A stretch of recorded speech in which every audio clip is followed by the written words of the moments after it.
Il y en a un qui va pas se priver du Ballon d'Or, c'est son lauréat. On va pas laisser planer le suspense, très longtemps, d'autant que si vous nous avez écoutés la semaine dernière, vous savez ce qu'on en dit et en gros, le suspense, c'est à peu près zéro. Lionel Messi aura lundi soir un 8e Ballon d'Or sur sa cheminée, record absolu, et ce sera sans doute le dernier. Mais on a quand même eu envie de parler du Ballon d'Or et d'essayer de faire un top 5, aussi bien le nôtre. En fait, on a fait un exercice un peu compliqué en imaginant ce qu'il pourrait être, mais aussi ce qu'on ferait nous. Et finalement, le plus dur, c'était pas de classer le numéro 1, mais c'était d'aller chercher derrière, de séparer le deuxième et le troisième, qui mettent en 2, qui mettent en 3, et trouver le quatrième et le cinquième, parce qu'en fait, il y a un très gros gap cette année, pour le coup, entre le premier, le deuxième, le troisième et tout le reste de la meute. Donc, vous avez fait un petit classement à Sauce Eurosport. Oui, parce que finalement, il y avait un grand favori, deux grands outsiders. Le grand favori, c'est Lionel Messi, qui est très logiquement le numéro 1 de notre classement. Et derrière, il y avait ce doute, cette balance entre Kylian Mbappé, qui a réalisé une Coupe du Monde assez extraordinaire, même s'il n'y a pas eu la victoire de l'équipe de France au bout, et Erling Haaland, qui lui a réussi une saison historique, tout simplement, avec le triplé avec Manchester City, 52 buts en 53 matchs de tête, il me semble. Voilà, on a essayé de départager ces deux joueurs, et finalement, Maxime, on a choisi de mettre Mbappé devant Erling Haaland, pour une raison qui est finalement assez évidente. C'est la Coupe du Monde, le poids de la Coupe du Monde. À partir du moment où on a décidé que Lionel Messi aurait le Ballon d'Or en ayant gagné la Coupe du Monde, et que ça donne un poids essentiel à sa saison, parce que le reste de sa saison, à part les 2 mois de préparation au PSG, derrière, c'est le néant. Et c'est pas évidemment d'avoir gagné ou fait finale de la Leagues Cup avec Miami qui change grand-chose. D'ailleurs, non, en plus, c'est une bêtise, parce que je vous dis une bêtise. La Leagues Cup, c'était au mois d'août, donc ça compte même pas. Vous voyez, je suis même perdu dans le Ballon d'Or, qui récompense, on le rappelle, la saison 2022-2023, donc au 30 juin, grosso modo, c'est terminé. Le poids de la Coupe du Monde, s'il sert Messi, il doit aussi servir Kylian Mbappé. Tu l'as dit, 8 buts, c'est un total exceptionnel. Ronaldo l'avait fait en 2002, c'est rare. En général, on est autour de 5 à 6 buts depuis quasiment 40 ans en Coupe du Monde. Un triplé en finale, il est le seul à l'avoir fait depuis Geoff Hurst, donc il y a 2 joueurs qui ont fait ça. Et une saison quand même statistiquement avec le PSG qui est pas dégueulasse, on va dire. Pas loin du un but par match. Voilà, donc honnêtement, le poids de la Coupe du Monde, s'il sert à Messi, il doit aussi servir à Kylian Mbappé.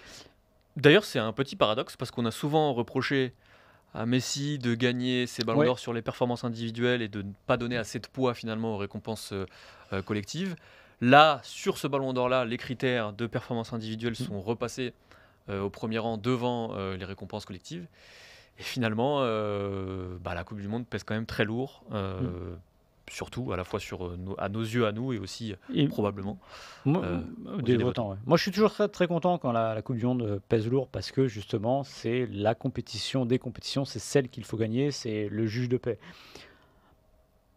Je pense que Kylian Mbappé fait une meilleure Coupe du Monde que Lionel Messi. Je suis toujours intimement persuadé, mais Kylian Mbappé, malheureusement, pour la France et pour nous, ne l'a pas gagné. Donc, mais le problème, c'est aussi que Messi fait une très bonne Coupe du Monde. oui. Mbappé, on peut partir du principe que Mbappé fait une meilleure Coupe du Monde que Messi. Oui, Messi fait une très bonne Coupe du Monde et il la gagne au bout, et il est buteur quasiment sur tous les matchs à élimination directe, si je dis pas de bêtises.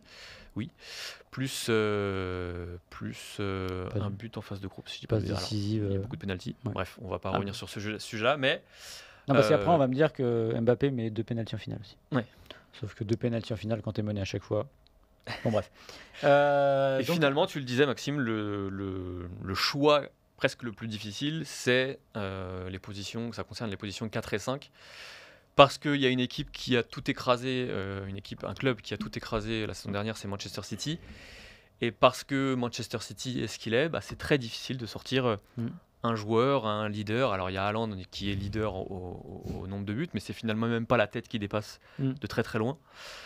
Et finalement, on a choisi de mettre Kevin De Bruyne en numéro 4 devant Gundogan en numéro 5. Donc là, c'est du full Manchester City. Mais finalement, ça correspond bien à la saison du club qui a réussi le triplé comme Manchester United en 99. C'est un accomplissement exceptionnel, une première Ligue des Champions. Et finalement, De Bruyne, Gundogan, c'est aussi de la force et la beauté du milieu de terrain de Manchester City, qui est une équipe. Et c'est vrai que c'est un obstacle. Alors, c'est pas un obstacle dans les récompenses collectives, mais récompenses individuelles, c'est un petit obstacle pour Haaland, par exemple. Parce qu'évidemment, il est une tête qui dépasse un peu moins au sein de ce collectif.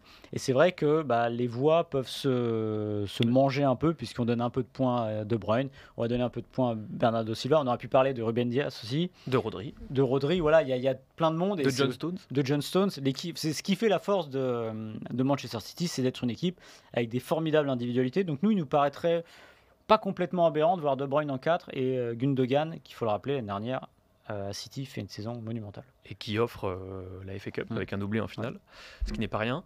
C'est un petit peu ce qu'on avait vu avec Liverpool. Ouais.